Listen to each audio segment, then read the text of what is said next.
सावन की पहली फुहारें जंगल में दस्तक दे चुकी थीं। हर कोई अपने घोंसले को मजबूत करने में लगा था, लेकिन एक पेड़ के कोने में एक टूटी सी डाल पर बैठी थी हमारी रानो चिड़िया। फटे पुराने तिनकों से बना उसका छोटा सा घोंसला उसके 2 बच्चों गुड़िया और कुकू के लिए जैसे जंग से कम नहीं था। बेटा, थोड़ा साइड में बैठो, देखो ना, इस तरफ से पानी टपक रहा है, पूरा घोंसला भीग गया है। मम्मी की गोद में आ जाओ, मैं भीग जाऊंगी, मगर तुम्हें भीगने नहीं दूंगी।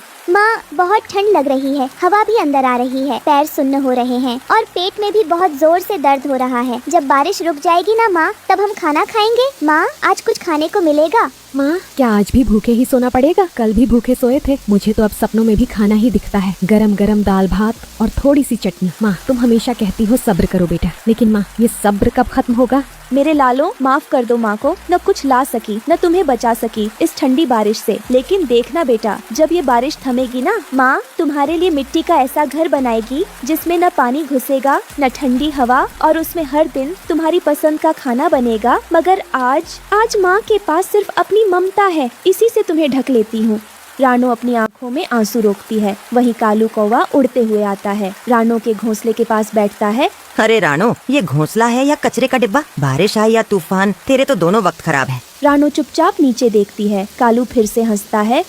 हमारे जैसे समझदारों ने मिट्टी से घर बनाए हैं, पक्के मटकों जैसे। तू भी बना ले कोई मटका घर। हा हा हा हा। मेरे पास कुछ भी नहीं है कौवा भाई, तिनके ही बहुत हैं मेरे लिए। ठुत तोता पास के आम के पेड़ से उतरता है। रानो बहन, तुम मेहनती हो, एक सुझाव है, नदी के किनारे बहुत सारे टूटे मटके पड़े हैं। अगर तुम मेहनत करो तो उनसे एक मटका घर बना सकती हो। लेकिन मिट्ठू भैया, मैं अकेली हूँ, बच्चों को छोड़कर जाऊँ कैसे? मैं देखभाल करूँगा, जाओ, तुम्हारे लिए यही मौका है। बारिश तेज होने से पहले घर बनाना जरूरी है। रानो चुपचाप उड़ती है, नदी किनारे जाती है, टूटे मटकों के टुकड़े उठाती है, धीरे धीरे मटका घर बनाती है। कई दिनों तक बिना खाए पिए भीगती कांपती रानो चिड़िया ने मेहनत की। हर मटका, हर टुकड़ा उसने प्यार और ममता से जोड़ा। आखिरकार उसका मटका घर तैयार हो गया, छोटा मगर मजबूत। फिर एक रोज तेज हवाएं चलती हैं, मूसलाधार बारिश शुरू होती है। कालू कौवा अपने पेड़ पर बैठा था। अरे नहीं, ये क्या हो गया? मेरा घोंसला! अरे कोई रोके इस तूफान को। ओह हवा रानी, जरा रहम कर, मेरा घोंसला उड़ गया। अरे अरे, मेरा कंबल, मेरी रोटी का टुकड़ा सब पानी में बह गया। वो इधर उधर भागता है, पूरी तरह भीग जाता है और एक पेड़ पर उतरता है। हाय रे किस्मत, मैंने दूसरों के घरों पर हंसी उड़ाई और खुद का ही घर हंसी बन गया। ये कौन सा मजाक है ऊपर वाले का? अभी तो मैं सबके सामने डींगे हाँक रहा था। मेरा घोंसला सबसे मजबूत है। अब देखो, तिनका तिनका उड़ रहा है हवा में, जैसे मेरी इज्जत उड़ रही हो। फिर अचानक एक तेज हवा का झोंका आता है और कालू सीधे कीचड़ में गिरता है। हे भगवान, अब कहाँ जाऊँ? कौन देगा मुझे पनाह? सबने मुझसे मुंह मोड़ लिया होगा। रानो चिड़िया, उसी से माफी मांगनी होगी, लेकिन क्या वो माफ करेगी मुझे?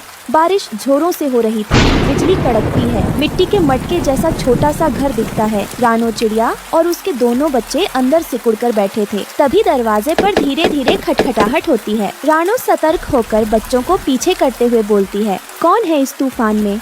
रानो चिड़िया, मैं कालू हूँ, कालू कौवा। कालू, तुम इस हालत में? तुम्हारा घोंसला? कालू बाहर से कांपते हुए बारिश में भीगते हुए बोलता है। सब चला गया रानो, मेरा घोंसला, मेरी चीजें, मेरा घमंड, सब बह गया। अब सिर्फ शर्म और पछतावा बचा है। रानो, मैं जानता हूँ मैंने तुम्हें बहुत दुख दिए, तुम्हारा मजाक उड़ाया, तुम्हारी गरीबी पर हंसा, लेकिन आज जब मेरा सब कुछ चला गया तो याद सिर्फ तुम्हारी ममता आई। क्या मैं अंदर आ सकता हूँ?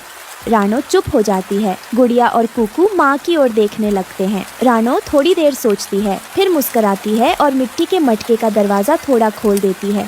घमंड तो पानी की तरह है कालू, जितना ऊपर जाएगा उतनी ही तेजी से गिरकर बह जाएगा। लेकिन इंसान या परिंदा जब सच्चे दिल से पछताता है तो उसके लिए मटके जैसा छोटा घर भी बड़ा बन जाता है। आ जाओ, अंदर बैठो, यहाँ कम जगह है मगर दिल में बहुत जगह है। कालू धीरे धीरे अंदर आता है। मुझे माफ कर दो बच्चों, तुम्हारी माँ बहुत बड़ी है। मैं तो बस एक उड़ता हुआ घमंड था जो आज गिर गया।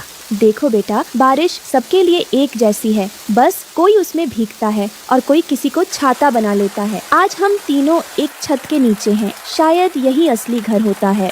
उस रात रानो चिड़िया ने ये साबित कर दिया कि गरीबी कमजोरी नहीं होती और ममता से बड़ा कोई दरवाजा नहीं होता। मटका घर ने रानो को छत नहीं दी, बल्कि सम्मान और पहचान दी।